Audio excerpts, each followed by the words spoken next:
Salamat sa bagong araw, Lord. Panginoon, maraming salamat sa bagong araw na ito.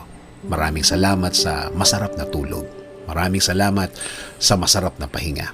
Alam ko po, Panginoon, na ako'y binantayan ninyo at inalagaan ng buong magdamag.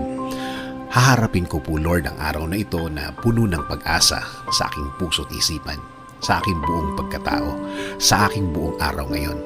Alam ko po, Lord, na hindi mo ako iiwan ngayong araw na ito at patuloy niyo akong sasamahan at bibigyan ng guidance.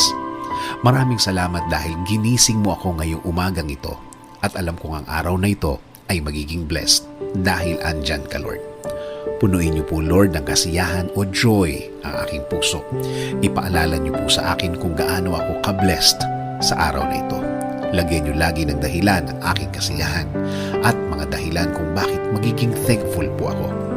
Kapag pumasok na po ang problema sa aking araw ngayon, i-remind niyo po ako ng inyong pagmamahal, ng inyong presensya, ng inyong kabaitan, ng inyong pag-aalaga, na kayo po ay laging andyan para ako'y alalayan. Kapag ako ay nanghihina, ipaalala niyo po sa akin na lagi po kayong andyan para ako'y tulungan, para ako'y alalayan, para ako'y alisin sa isang problemadong sitwasyon.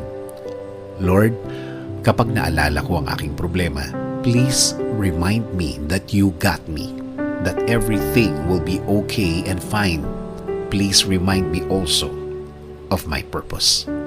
Kung bakit ako nasa mundo, kung bakit ako nabuhay, kung bakit ako andito para sa araw-araw, para paglingkuran kayo at mahalin.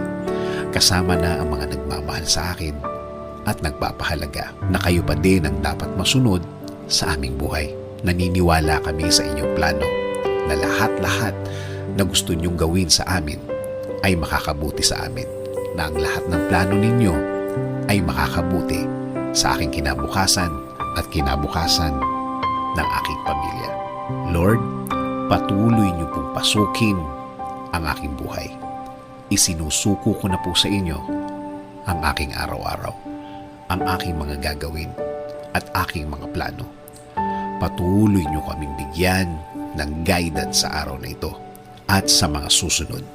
Alam ko po, Lord, na ang araw na ito ay mas mabuti, mas maganda, mas produktibo kesa kahapon.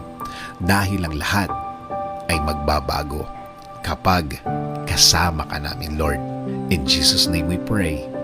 Amen.